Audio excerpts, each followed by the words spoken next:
এটা দিন আজি চিকিৎসক দিৱস বিধান চন্দ্ৰৰ জন্ম আৰু মৃত্যু দিৱস আজি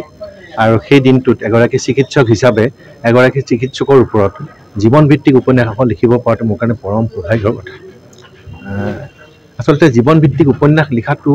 যথেষ্ট কষ্টকৰ যেতিয়া ব্যক্তিগৰাকী জীয়াই থাকে তেতিয়া আৰু কষ্টকৰ কাৰণ তাত কোনো কল্পনাৰ ৰহণ সানিব নোৱাৰি কিন্তু ডক্টৰ তপন ডেকাৰ জীৱনটো বিভিন্ন উঠানমাৰ মাজেৰে চলিছে বিভিন্ন সংগ্ৰামৰ মাজেৰে তেখেতে জীৱন পাৰ হৈছে আৰু সেই সংগ্ৰামৰ পিছত তেখেত এগৰাকী সফল আৰু বেলেগক অনুপ্ৰেৰণা যোগাব পৰা এগৰাকী ব্যক্তি হিচাপে প্ৰতিষ্ঠিত হৈছে গতিকে মোৰ কিতাপখনত মই সেই কথাবিলাককে প্ৰাধান্য দিছোঁ তেখেতে সৰ্থেবাৰীত জন্ম হৈছিল সৰ্থেবাৰীৰ বিভিন্ন কথা জড়িত আছে তাৰপিছত অসম মেডিকেল কলেজত পঢ়িছিল সেইবিলাক কথা জড়িত আছে আৰু শেষত নলবাৰীলৈ আহি কিদৰে তেওঁ অতি সংগ্ৰামৰ মাজেৰে কষ্টৰ মাজেৰে চিকিৎসা জীৱন তেওঁ আৰম্ভ কৰিলে সেই গোটেইবিলাক কথা আছে আৰু মই ক'ম যে এইখন কিজানি অসমীয়া ভাষাৰ অন্যতম প্ৰথম উপন্যাস হ'ব যে য'ত নেকি অকল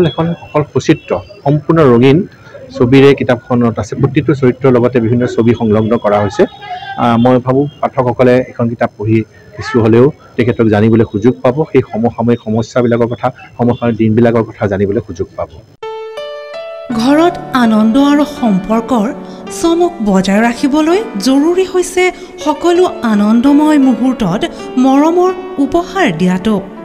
সেইবাবে মধুশ্ৰী জুৱেলাৰ্ছে আনিছে সকলো ৰঙীন ক্ষণৰ বাবে বিশেষ গহনা হীৰাৰে হওক সোণৰে হওক বা ৰূপৰে হওক শ্ৰেষ্ঠ ডিজাইনছ আৰু হলমাৰ্কযুক্ত গহনাই ৰাখে সম্পৰ্কক নিখুঁত তেনেহ'লে আজিয়ে আনক আনন্দ মধুশ্ৰী জুৱেলাৰ্ছৰ সৈতে